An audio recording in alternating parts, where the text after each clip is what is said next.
Hi, Lakeridge. It's Pastor Evan here, and I wanted to take a few minutes this afternoon to talk to you about some of the important world issues and heartbreaking issues, honestly, that are happening in our world today around racism and racial reconciliation.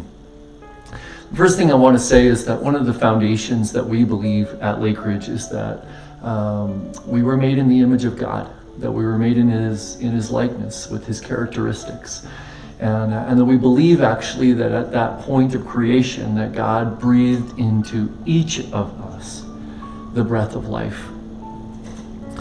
It's this understanding that leads us to stand firmly on the side of equality for all. If God's Spirit is as present in me as it is in my neighbor across the street, who may or may not be a different color or from a different country, then it is upon me actually to understand what those differences are and to see the beauty in those differences. We, of course, because of our belief in God and belief that we were made in His image and in His likeness, stand strongly on the side of equality, and we stand against racial discrimination of any kind in any shape or form. Now, the first thing I want to say on a different note is that I think that change always takes place first within the hearts of the individual. If I'm going to be an agent of change, then I have to actually allow God's Spirit to do His work in me first. And so I challenge you this day, regardless of what race you are, to examine your heart, to ask yourself, do you have prejudices towards others or other people groups?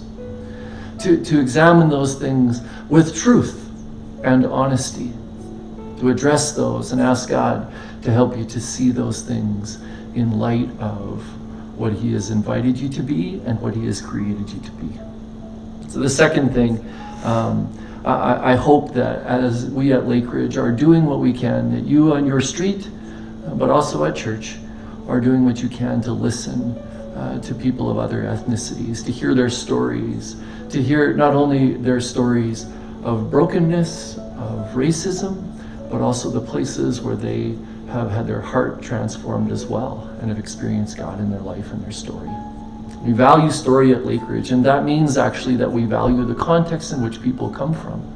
And whether we like it or not, our color has a significant amount to do with that. Great. On a personal note, I have to tell you, it's taken me some time to come to this place where I would share with you some of my own thoughts.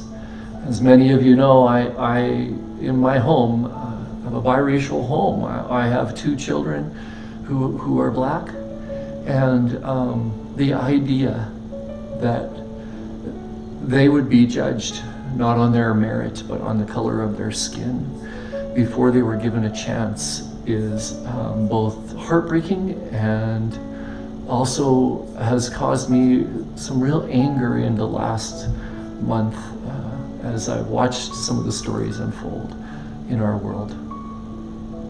So I ask that you would be good listeners, and that your listening would turn into action, and that the action would be rooted first in the transformation of your own heart and your own mind, so that we may be able to be Jesus even more to the people in our world and around us.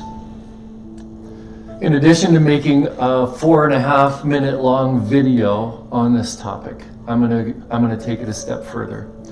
I'm gonna commit to learning more, to becoming a student of the places in which I have seen or others have experienced racism in my community, in my country.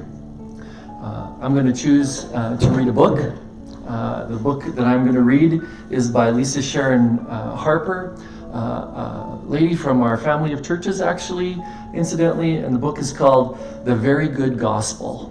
And I'm going to read that as just a way of opening myself up to hearing more of the story of discrimination against, in particular, African Americans on our continent. I'm going to listen to stories in my community of racism so that I can bear witness to the injustices that are taking place right here in my own neighborhood and in my own city, and that I know how then to defend and to care for the people across the street even.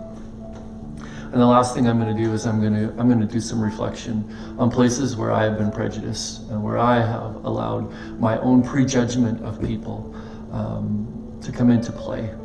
And I want to ask by God's Spirit to help me to see those things very clearly, so that I may be able to eradicate them from my mind and my thinking. So that's my commitment to you.